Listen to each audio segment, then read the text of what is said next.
Pernah merasa bangun pagi itu seperti merobohkan tembok berbatu? Setiap suara alarm seperti lembu beliak yang siap menyemprotkan tenaga ke tulangmu yang lemas. Kita semua pernah ada di titik itu. Mengangkat tangan hanya untuk menekan tombol snooze, berharap 5 menit tambahan bisa membuat segalanya lebih baik ya. Tapi mengapa kita harus berjuang untuk bangun di pagi hari? Apakah ini salah kita atau hanya bagian dari dunia yang terburu-buru? Kenyataannya, kita tidak sendiri dalam pertempuran dengan alarm pagi. Dari zaman prasejarah hingga era digital, orang-orang telah mencari cara untuk memanggil mereka dari dunia mimpi. Apa sebenarnya asal mula alarm? Mari kita telusuri perjalanan menarik ini dari jam dinding hingga aplikasi di smartphone. Siap-siap menyelam ke dalam sejarah yang mungkin akan mengubah cara pandangmu terhadap bangun pagi. Chapter 1, Asal-usul alarm, nostalgia atau keperluan. Di zaman purba, orang-orang menggunakan suara alami untuk terbangun, seperti suara hewan atau suara alam. Mungkin dulu, orang-orang bangun hanya untuk mencari makan. Tapi seiring waktu, kebutuhan akan waktu yang teratur mulai muncul. Lalu, muncul penemuan jam mekanik yang mengubah segalanya. Namun, apakah kamu tahu siapa yang pertama kali berpikir untuk membuat bunyi sebagai sinyal bagi kita agar bangun? Kecanggihan ide ini mungkin terdengar sederhana, tapi itulah awal dari alarm. Ketika jam mulai diproduksi secara massal, alarm menjadi bagian dari kehidupan sehari-hari. Kita bicara tentang jam dinding dengan lonceng yang nyaring. Tentu saja, tidak semua orang bisa bangun.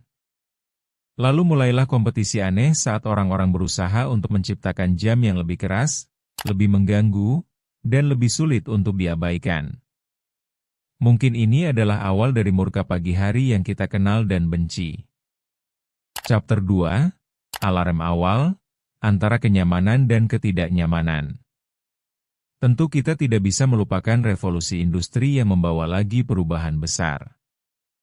Satu hal yang diuntungkan dari semua ini adalah cara orang melihat waktu.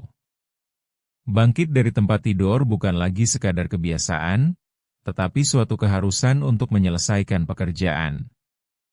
Dan saat itu, alarm belajar merubah wajahnya. Dengan suara makin meresap ke kehidupan kita, alarm mulai merakyat. Kita tidak hanya mengganti jam dinding, tetapi memperkerjakan alarm untuk membangunkan kita dari kebangkitan mistis, bahkan dari mimpi buruk sekalipun. Dari sana, inovasi tidak berhenti. Kemunculan jam tangan dengan sistem alarm otomatis membuat kita semakin nyaman, tapi di sisi lain, bisa jadi itu justru membuat kita lebih malas. Mungkin ada saatnya kita jadi terjaga lebih karena keinginan untuk menunda bangun, bukan karena waktu. Chapter 3, Seni mengatur waktu, alarm di era digital. Jadi, apa yang terjadi ketika kita memasuki era digital? Semuanya menjadi lebih canggih, dan alarm pun ikut bertransformasi.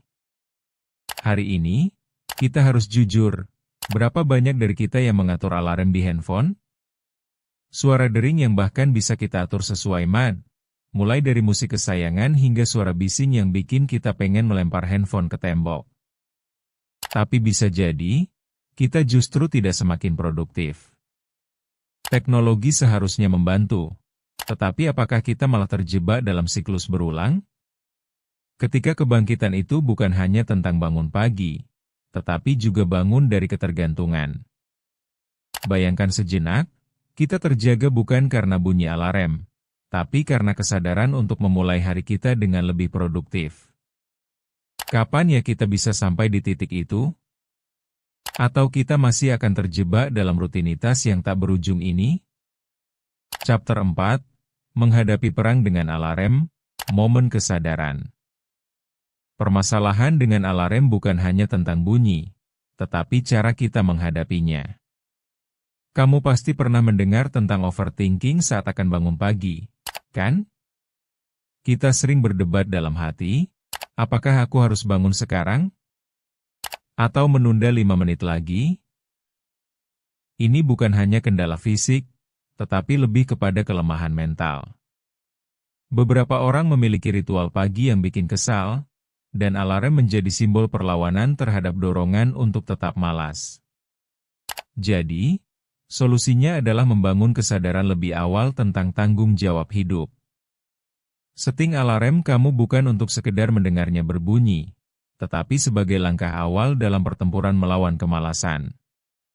Siapkan diri untuk tugas hari ini, dan mungkin mulailah dengan memberi motivasi diri sebelum bunyi itu muncul. Chapter 5, Mendapatkan Kembali Kendali, Alarm MU, Aturan MU. Mungkin kamu bertanya-tanya, bagaimana cara mendapatkan kembali kendali atas waktu dan rutinitas? Pertama, coba ubah bunyi alarm menjadi sesuatu yang lebih menyenangkan.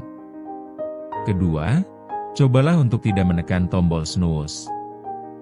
Itu hanya memperpanjang penderitaan. Ketiga, buatlah alasan kuat untuk bangun.